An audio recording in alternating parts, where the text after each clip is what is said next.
programang ito ay rated SPG. Striktong patnubay at gabay ng magulang ang kailangan. Maaaring may masiselang tema, lengguwahe, karahasan, sexual, horror o droga na hindi angkop sa mga bata. Unti-unti na ngang lumiliit ang mundo ni Patricia at Attorney Alon. Alamin natin. Welcome back sa aking channel, mga kaganapan sa Lilet Matias.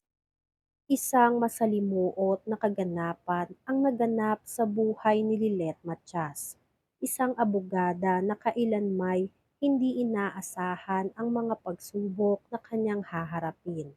Si Attorney Alon, isang taong may tinatagong lihim, ay mukhang unti-unti nang nahulog sa mga bitag ng kanyang sariling mga kasalanan.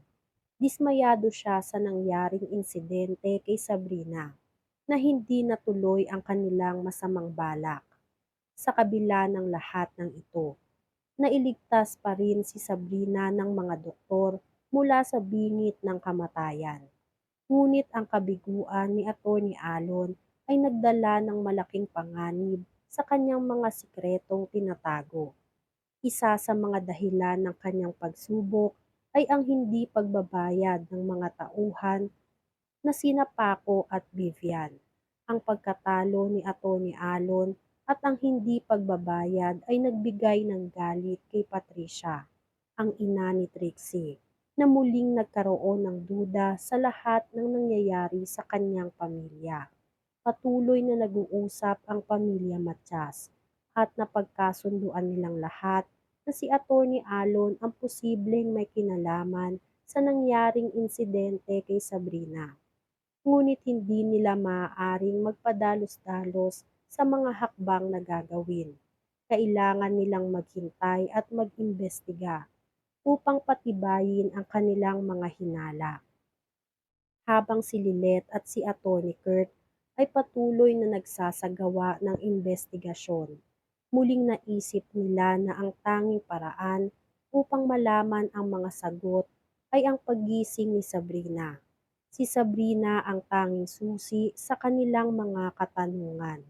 Sa gitna ng lahat ng ito, si Lilet ay patuloy na pinipilit pagsabayin ang lahat ng nangyayari sa kanyang buhay, na may bagong kaso siyang hinahawakan at may mga alaala ng alitan nila ni Trixie na muling nagbalik sa kanyang isipan. Samantalang si Trixie, ang anak ni Patricia, ay hindi mapigilan ang kanyang pag-aalala at mga tanong ukol sa kanyang ina. Nais niyang malaman kung totoo ba ang sinasabi ni Lilet at Kurt tungkol kay Atty. Alon.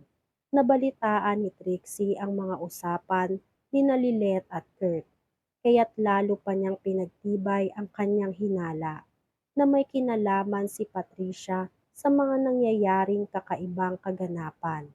Ang kwintas na ibinigay sa kanya ni Patricia ay nagbigay daan sa kanyang mga tanong na patuloy na bumabagabag sa kanya. Nagimbal si Lilet at Kurt nang marinig nila ang revelasyon ni Trixie. Hindi nila alam na si Trixie pala ay nagsasagawa na rin ng sarili niyang investigasyon tungkol sa kanyang ina na si Patricia. Nangako si Trixie na kung mayroon siyang makukuhang impormasyon na may kinalaman sa kanyang ina, hindi siya magdadalawang isip na isumbong ito sa mga otoridad. Pinuri nila Lilet at Kurt ang tapang ni Trixie at ang dedikasyon nitong maghanap ng katotohanan. Habang dumadaan ang mga araw, unti-unting lumalabas ang mga pirasong ebidensya na nag-uugnay kay Atty. Alon at kay Patricia. Lumalabas ang isang larawan o lumabas ang isang larawan na nagpapakita ng isang usapan nina Vivian, Paco at Menard sa isang lugar. Lilet at Kurt ay nagsimula ng magtanong kung may kaugnayan nga ba talaga si Patricia kay Atty. Alon dahil magkasama ang kaibigan ni Patricia na si Vivian, kasama ang tauhan ni Atty. Alon na si Menard at Paco. Patuloy silang nag-iisip at nagsusuri ng mga detalye na maaaring magbigay linaw sa kanilang mga hinala.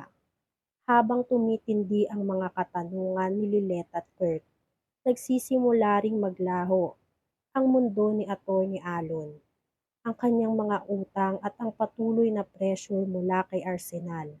Ang taong pinagkakautangan ni Atty. Alon ay nagiging isang malaking banta sa kanyang kaligtasan.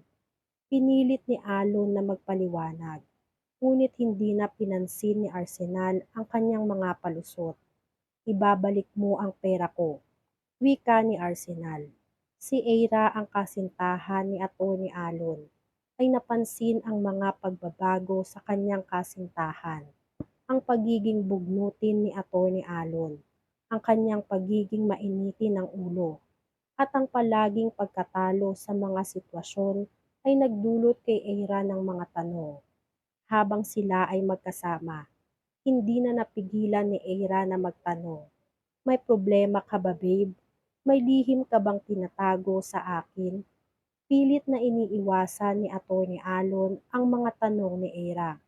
Ngunit sa kabila ng lahat ng ito, may isang bagay na patuloy na nag-uudyok kay Atty. Alon.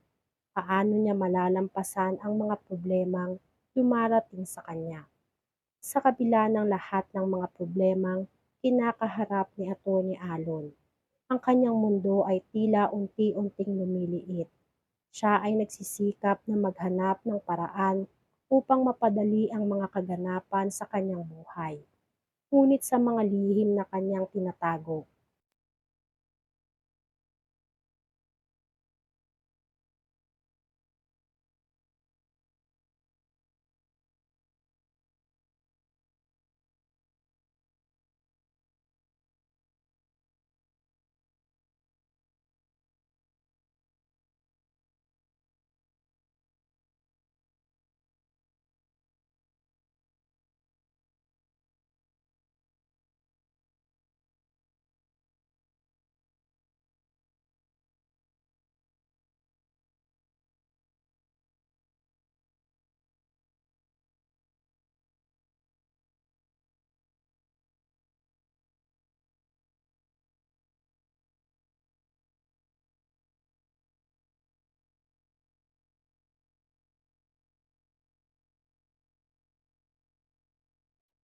ay magsisimulang magbigay ng sagot sa mga susunod na kaganapan. Sa bawat hakbang ng investigasyon, ang mga sikretong matagal nang tinatago ay malalantad. Sa bawat patak ng oras, ang buhay ni Atty. Alon at Patricia ay nagiging mas komplikado. Ngunit sa huling sandali, ang kanilang mga lihim ay tiyak na mabubunyag. Yan nga ang mga kaganapan at mga dapat nating abangan dito sa Lilet Matchas. Kung gusto nyo pa ng mga ganitong klaseng video, ay mag-subscribe at i-like itong video na to. Maraming salamat po.